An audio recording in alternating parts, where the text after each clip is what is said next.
President Biden still planning to and is talking about rejoining the Iran nuke deal. Former Secretary of State Mike Pompeo says that makes us less secure. And the former Secretary of State joins us now. Mr. Secretary, it's an honor to have you with us. Welcome back to the show. Good to see you. Stuart, it's great to be back with you. Thank you.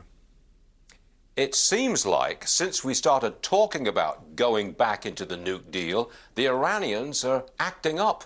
They're attacking us now, aren't they? They have been. There's no doubt about that. They understand weakness. They understand appeasement. They will push and push and push. It's what we prevented them from doing when we were in charge of Middle East policy. We created a more stable, more peaceful Middle East, and you can see the impacts on Americans all across our country, whether that's through higher gas prices that come with the risk that Iran will be ascendant. All of those things reduce our security here at home. We can do better than that. The Trump administration did. I hope this administration won't go back, won't give away the store for the sake of some deal that is not going to prevent Iran from having a nuclear weapon. They're the world's largest state sponsor of terror. They're the most anti-Semitic nation on the planet, wanting to wipe Israel from the face of the earth.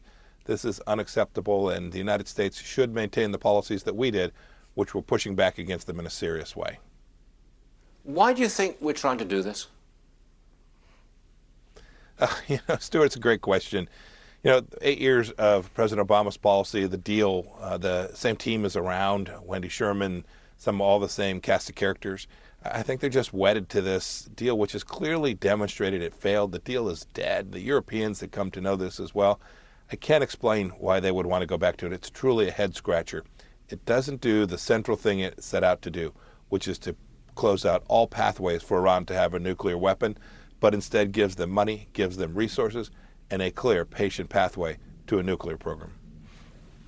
Reportedly, Kim Jong-un is ignoring calls from the administration. I don't know whether that's true or not, but it's certainly a contrast with the relationship with President Trump.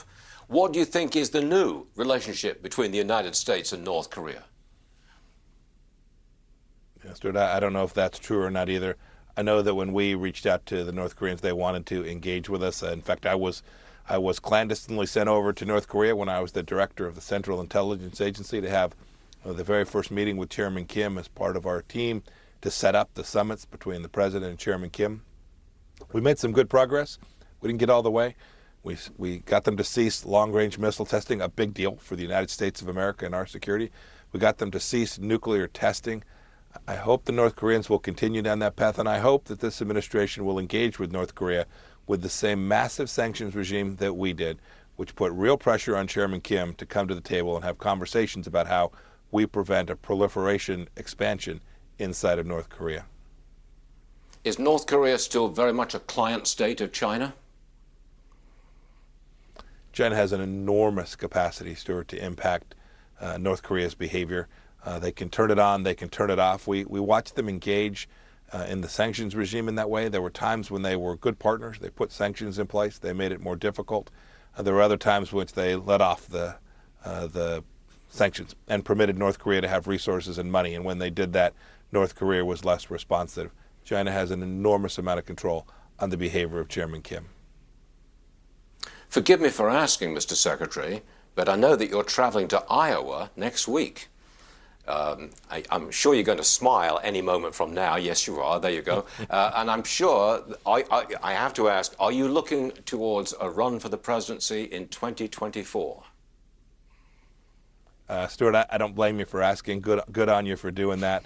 I'm also headed to Texas and Nebraska and then on to Pennsylvania. It's a multi-state swing, working on behalf of congressional candidates and in a governor's race as well, making sure that the Republicans and the conservative movement continue to be successful in 2022. We have a really, really good turn of events. We need that to protect against the very policies you and I have been speaking about in the entire time we've been together this morning. So I'll do that. I'm going to stay engaged. The fight is a worthy one, and then we'll see what happens after 2022, Stuart.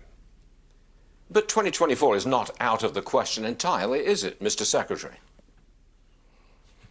Stuart, I've learned in life not to rule out much. I would have never dreamed that I'd been a member of Congress, that I'd run 2 small businesses, or even that I'd get to teach 5th grade Sunday school. No, I rule out very few things these days. I just work hard, and we see what the good Lord brings. You are a natural-born diplomat, Mr. Secretary, and we thank you very much for being with us today. Good luck to everything you do, sir. sir. Have a We wonderful appreciate it. morning, sir.